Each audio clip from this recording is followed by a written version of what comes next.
You ask Tiger to solve. This deals with linear equations with one unknown. The final result is f equals -8. Let's solve it step by step. Simplify the expression. Expand the parentheses.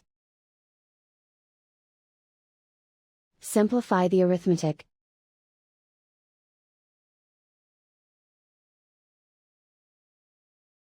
Group all constants on the right side of the equation.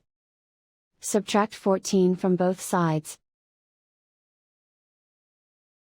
Simplify the arithmetic.